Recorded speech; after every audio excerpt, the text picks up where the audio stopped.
নমস্কাৰ বন্ধু বান্ধৱীসকল, মাইনা DB cooking চেনেলৰ অন্য এটা ভিডিঅ'লৈ স্বাগতম জনালোঁ। আজি আমি মাছৰ কণীৰ বৰাৰ গ্ৰেভি বনাম। কি কি উপাদান লাগে চাই লওঁ আহক। মাছৰ কণী লৈছোঁ, এফালে বেচন অলপ লৈছোঁ, এফালে ধনিয়া গুড়া লৈছোঁ, বিলাহী এটা প্ৰেছ কৰি লৈছোঁ, আলু এটা কাটি লৈছোঁ ডাঙৰ সাইজৰ, পিঁয়াজ কুচিকৈ কাটি লৈছোঁ, জিৰা পিচি লৈছোঁ, নহৰু পিচি লৈছোঁ, আদা পিচি লৈছোঁ, অকণমান ৰেড চিলি লৈ লৈছোঁ। আমি মাছৰ কণীখিনিত বেচন দি ল'ম।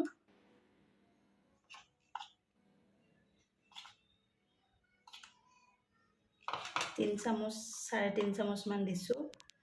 অকণমান ৰেড চিলি দি ল'ম, অকণমান হালধি দি ল'ম, অকণমান নিমখ দি ল'ম।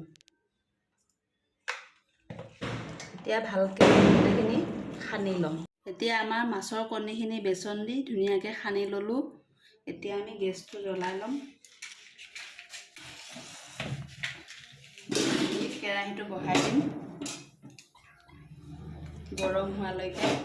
এতিয়া আমি কেৰাহীত তেল দি দিলোঁ,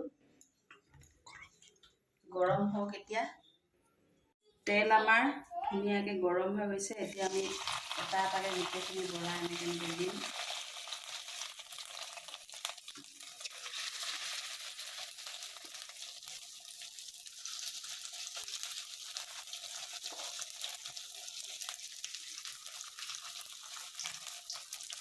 গোটেইখিনি এনেকৈ আমি গোটেই বৰাখিনি এনেকৈ ধুনীয়াকৈ বনাই ল'ম।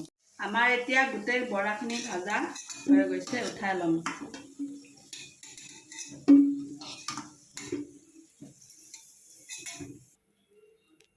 বৰা ভাজা তেলতে এতিয়া আমি আলুখিনি অলপ ভাজি ল'ম।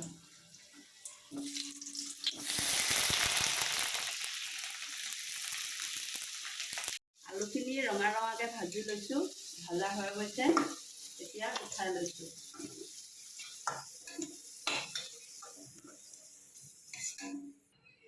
এই তেলতে কেইটামান গোটা জিৰা দিছোঁ, কাটি থোৱা পিঁয়াজখিনি দিছোঁ,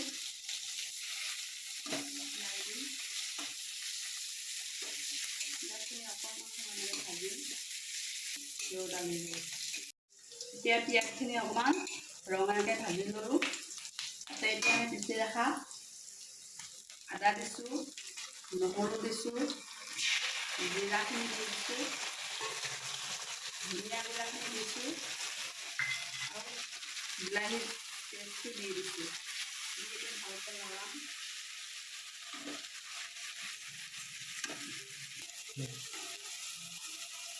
এতিয়া আমি অকণমান ৰেড চিলি দিছোঁ, অকণমান হালধি দিছোঁ আৰু সোৱাদ অনুসৰি নিমখ। এতিয়া অলপ সময় এনেকৈ ভাজি থাকিম যাতে মছলাখিনি ভালকৈ ভাজা হৈ যায়।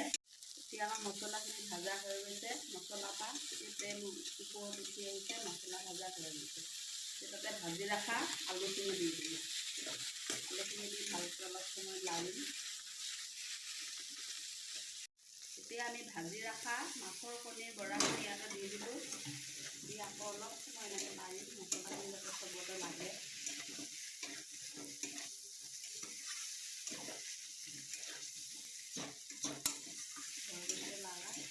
এতিয়া ইয়াতে অলপ পানী ঢালি দিম। আলুখিনি সিজে ইমান জোখত পানীখিনি ঢালি দিব। এতিয়া একেবাৰে অলপ ঢাকি দিম। আমাৰ তৰকাৰীখিনি হোৱালৈ উতল অহালৈ আমি গৰম মছলাখিনি পিচি ল'ম।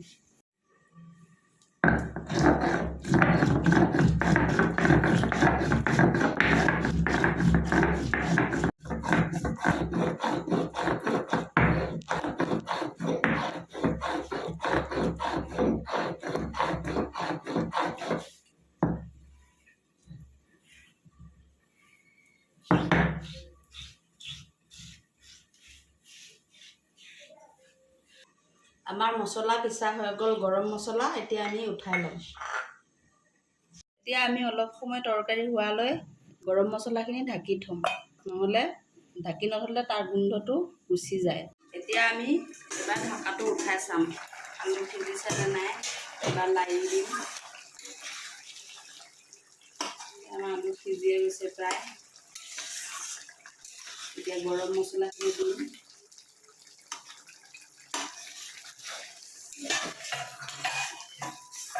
মছলাখিনি দিলে ভাল হ'ব।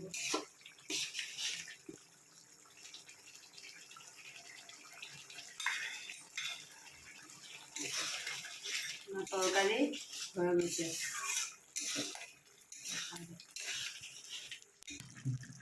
এতিয়া আমাৰ তৰকাৰীখিনি হৈ গৈছে, নমাই দিম।